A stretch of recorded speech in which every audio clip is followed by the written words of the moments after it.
જય નારાયણ.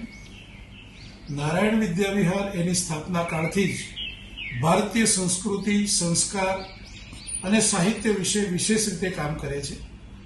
આ વખતે એક નવા પુસ્તકને આપણે સંવાદ રૂપે ચર્ચવાનો પ્રયાસ કરીશું. આપણી ભારતીય સંસ્કૃતિનો ગૌરવવંતો ઇતિહાસ છે અને તે આપણા ધર્મશાસ્ત્રોમાં ખૂબ ઉપયોગી રીતે લખાયો છે. આપણા ધર્મશાસ્ત્રોમાં દર્શાવેલા દરેક પાત્ર માનવ જીવનની સંઘર્ષગાથામાં ઉપયોગી થાય તે રીતે માર્ગદર્શિત કરતા હોય છે. આવો જ એક ગ્રંથ એટલે મહાભારત. કૌરવ પાંડવો વચ્ચેનું યુદ્ધ સમાપ્ત થયું અને યુધિષ્ઠિરે રાજ્યગાદી સંભાળી. રાજ્યગાદી સંભાળ્યાથી થોડા જ સમયમાં એમને સમજાઈ ગયું કે રાજ્ય કારોબાર કરવો તે એટલો સહેલો નથી. રોજ નવા પડકારો એમની સામે આવતા હતા. એટલે એમણે કૃષ્ણની સામે કહ્યું કે આ રાજ્યનો વારસો મારે ત્યજી દેવો છે અને હું હવે વનવાસ કરીશ. ત્યારે કૃષ્ણ એમને કર્તવ્યનું ભાન કરાવે છે અને સમજાવે છે કે ભીષ્મ પિતામહ જે રાજકીય જ્ઞાન ધરાવે છે તે ઉત્તરાયણ પછી એમના ઈચ્છા મૃત્યુના વરદાનને કારણે પોતાનો દેહ છોડશે.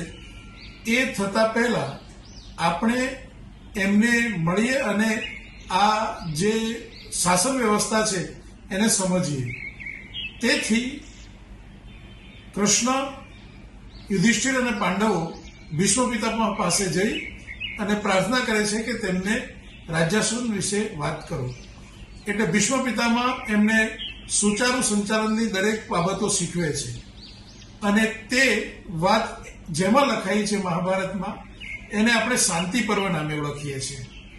અને એ શાંતિ પર્વમાં એવું કહેવાય છે કે ભીષ્મએ એવી એક પણ વાત બાકી નથી રાખી કે જે લીડરશિપમાં જરૂરી ન હોય.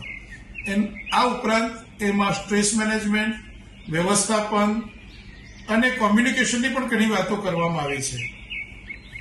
આપણે ભારતીયોએ ગૌરવ લેવું જોઈએ કે આવા મહાન ભીષ્મ પિતામહ જેવા પાત્રો આપણા ઇતિહાસમાં થઈ ગયા અને જેમના થકી આપણને ઉપયોગી વાતો મળી.